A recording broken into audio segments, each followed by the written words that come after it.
Hello friends, welcome my YouTube channel. आज मैं आपके साथ शेयर कर रही हूँ एक स्टोरी। सिर्फ पार्वती महलों में क्यों नहीं रहते थे। तो शुरू करते हैं वीडियो। फ्रेंड्स, अगर आप मेरे चैनल पर नए हैं तो मेरे चैनल को सब्सक्राइब करें, वीडियो को लाइक करें, ज़्यादा से ज़्यादा शेयर करें। Thank you. एक बार माता पार्वती भगवान भोलेनाथ के साथ कैलाश पर्वत पर बैठी थी। तभी उनके मन में विचार आया कि सारे देवता सुंदर महलों में रहते हैं, जबकि मेरे पति तो देवों के देव महादेव हैं। फिर भी मैं इस कैलाश पर रहती हूँ। यहाँ ना तो कोई महल है, ना कोई आराम की वस्तु। ऐसा सोचकर माता पार्वती ने भोलेनाथ से कहा, स्वामी, सारे देवता महलों में रहते हैं, आप क्यों इस कैलाश पर वास करते हैं? आप भी हमारे लिए एक भवन बनवा लीजिए ताकि हम भी आराम से रह सकें। पार्वती की बात सुनकर भोलेनाथ थोड़ा सा मुस्कुराए और फिर बिना कुछ कहे ध्यान मग्न हो गई। माता पार्वती को भोलेनाथ का ये व्यवहार कुछ ठीक नहीं लगा, किंतु वो बिना कुछ कहे वहाँ से चली गई। जब महादेव अपने ध्यान से निकले तो माता ने फिर से भोलेनाथ से कहा, हे प्रभु, मेरा मन है कि मैं अन्य देवताओं की भांति महल में रहूं, भी मेरे लिए एक भवन बनवा दीजिए। तब महादेव ने उनसे कहा, देवी, महल में रहना हम लोगों के लिए उचित नहीं है। किंतु माता पार्वती ने महादेव से हठपूर्वक कहा, प्रभु, आपको नहीं लगता कि आपको भी महल में रहना चाहिए? आपका महल तो स्वर्ग में बने हुए इंद्र के महल से भी उत्तम और भव्य होना चाहिए। अब तो हमें महल बना लेना ही चाहिए। महादेव ने माता पार्वती को बहुत समझाया। वे बोले, देवी, हम तो ठहरे योगी, खुले में रहने वाले हैं, हमें भवन का वातावरण रास नहीं आएगा।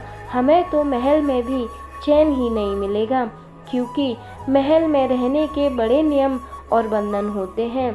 किंतु माता ने तो मन में विचार कर लिया था कि अब महलों के बिना वो नहीं मानेंगी। वो बोली, हे महादेव, जब सारे देव महलों में रहते हैं तो फिर महादेव क्यों बर्फ की चट्टानों पर रहें? पार्वती के इस हट के आगे देवों के देव महादेव को भी झुकना पड़ा।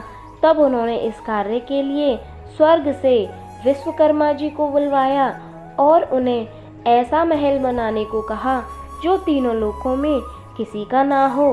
उधर विश्वकर्मा जी महादेव के आदेश अनुसार भवन बनाने के लिए उपयुक्त स्थान की खोज में लग गए। स्थान की खोज करते हुए उन्हें एक ऐसा स्थान दिखा जो चारों ओर से पानी से घिरा हुआ था और बीच में 3 सुंदर पहाड़ थे। वो पहाड़ पर तरह तरह के फूल और वनस्पति से ढके हुए थे। उस स्थान को देखकर विश्वकर्मा जी ने उनके बारे में माता पार्वती को बताया। जब माता पार्वती ने उस स्थान के बारे में सुना तो उन्होंने खुश होकर भवन बनाने का आदेश दे दिया। विश्वकर्मा जी ने भवन बनाने की शुरुआत की और अपनी विशिष्ट कला का परिचय देते हुए भवन के साथ साथ वहाँ एक सुंदर नगर का निर्माण भी कर दिया। वह नगर देखने में अति सुंदर था। विश्वकर्मा जी ने उस महल और सुंदर नगर को बनाने में अपना पूरा योगदान दे दिया था।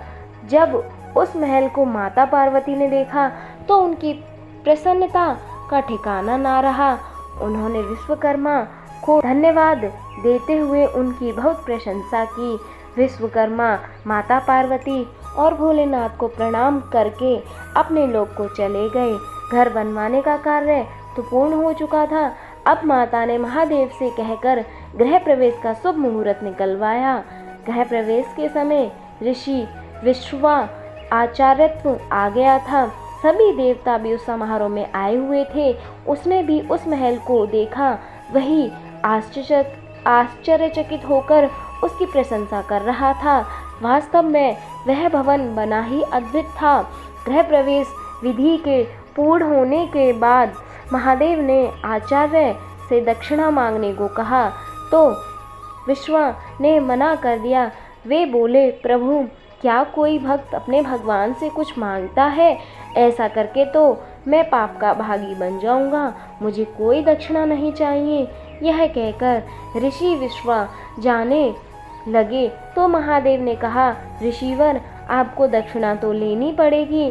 जब तक आचार्य को दक्षिणा न दी जाए तब तक कोई शुभ कार्य पूरा नहीं होता है। महादेव की माया ऋषि विश्वा का मन उस नए बने हुए नगर पर आ गया। बार बार आग्रह करने पर उन्होंने दक्षिणा के स्वरूप उन्होंने उस भवन सहित नगर को ही मांग लिया। ब्राह्मण को दक्षिणा के रूप में उसकी मुंह मांगी वस्तु दी जाती है, इसलिए महादेव ने उस लंका विश्वा को दान कर दिया। महादेव के द्वारा अपने भवन को दान कर देने से माता पार्वती क्रोध से भर उठी। उन्हें ऋषि की इस भ्रष्टता पर बड़ा क्रोध आ गया। उसी क्रोध में उन्होंने ऋषि विश्वा को श्राप दे दिया। वो बोली, तुम तो आचार्य कहलाने के लायक भी नहीं हो। महादेव की सरलता का लाभ उठाकर तुमने बड़ी कुटिलता से मेरी प्रिय महल को ही हर लिया है। इसके लिए मैं तुम्हें श्राप देती हूँ कि महादेव का एक ही भक्त एक दिन उस महल को जलाकर राख कर देगा। उसके साथ ही तुम्हारे कुल का विनाश आरंभ हो जाएगा। पुराणों के अनुसार ऋषि विश्वा ने वो नगर अपने पुत्र कुबेर को दे दिया, लेकिन कुबेर को निकालकर लंका पर रावण ने अपना अधिकार कर लिया। त्रेता युग में शिव के अवतार हनुमान जी ने उस लंका को जला दिया और उसके बाद विश्वा के समूल कुल का विनाश श्री राम के द्वारा किया गया। उस कुल में एकमात्र विभीषण ही श्री राम की शरण में होने के कारण बच पाए। बोलो जय भोलेनाथ की। राधे राधे। फ्रेंड्स, आपको मेरी वीडियो आपको मेरी ये कहानी कैसी लगी मुझे कमेंट्स में बताएं और कमेंट्स में लिखें हर हर महादेव।